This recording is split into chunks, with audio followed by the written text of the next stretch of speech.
కురుక్షేత్రంలో 16వ రోజున జరిగిన యుద్ధం గురించి సంజయుడు ధృతరాష్ట్రునితో ఇలా చెబుతున్నాడు. అంతటా అశ్వత్థామ మహాబలుడైన భీముడితో తలపడ్డాడు. ద్రోణుని కుమారుడు తన ధనుర్విద్యా నైపుణ్యాన్ని ప్రదర్శిస్తూ భీముడిపై బాణాల పరంపరలు కురిపించాడు. ఒళ్లంతా గుచ్చుకున్న బాణాలతో భీముడు కిరణాలతో కూడిన సూర్యునిలాగా అగుపించాడు. ఆ పాండుపుత్రుడు అశ్వత్థామపై వేల కొలది బాణాలను ప్రయోగించి సింహనాదం చేశాడు.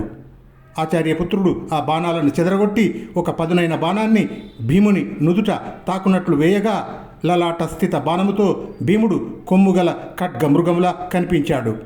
భీముడు 3 బాణాలు అశ్వత్థామ లలాటానికి గురిపెట్టి వేసి పరిహసించాడు. ఆచార్యపుత్రుడు నుదుట 3 బాణాలతో వర్షానికి తడిసిన త్రిశృంగ పర్వతములా కనిపించాడు. అయినా ఆ ద్రౌని చెలించకుండా విక్రమించి భీముణ్ణి బాణాలతో ముంచివేశాడు.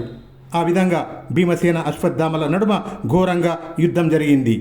ఆ వీరులు ఇరువురు ఒకరికి ఒకరు తీసిపోకుండా అస్త్రాలు ప్రయోగిస్తూ ఒకరి అస్త్రాన్ని ఒకరు నివారించుకుంటూ బాణాలతో అంబరి వీధిని కప్పివేశారు. మేఘాలు క్రమ్ముకున్న చంద్ర సూర్యుల వలె వారిద్దరూ 2 గడియల సేపు ఎవరికీ కానరాకుండా ఉన్నారు. అంతటా ఆ పురుష సింహాల మధ్య ఘోరమైన అస్త్ర యుద్ధం సాగింది.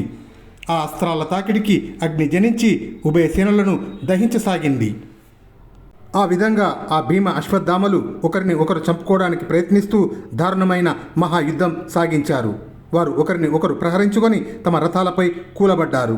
ఆ గురుపుత్రుడు కదలిక లేకుండా ఉండటం గమనించి అతని సారథి రథాన్ని యుద్ధభూమి నుండి తొలగించుకొని వెళ్ళాడు. వివశుడై ఉన్న భీముణ్ణి చూసి అతని సారథి కూడా అలాగే తన రథాన్ని తోలుకొని పోయాడు. మరోవైపున అర్జునుడి కుమారుడైన శృతకీర్తికి శల్యుడికి యుద్ధం జరిగింది. శల్యుణ్ణి తన నిశిత శరాలతో నొప్పించాడు ద్రౌపదీ పుత్రుడైన శృతకీర్తి. శల్యుడు ఉద్ధతుడై అనేక బాణాలు ప్రయోగించి శృతకీర్తిని అతని సారథిని పీడించాడు. శృతకీర్తి కుపితుడై శల్యుడిపై 9, అతని సారథిపై 3 బాణాలు ప్రయోగించి పరాక్రమించాడు.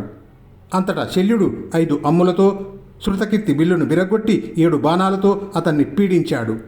శృతకీర్తి వేరొక ధనుస్సును అందుకొని శల్యుడిపై 64 బాణాలను వేయగా శల్యుడు లక్ష్యపెట్టక ఆ వీరుడి అమ్ముల పొదిని ఖండించాడు.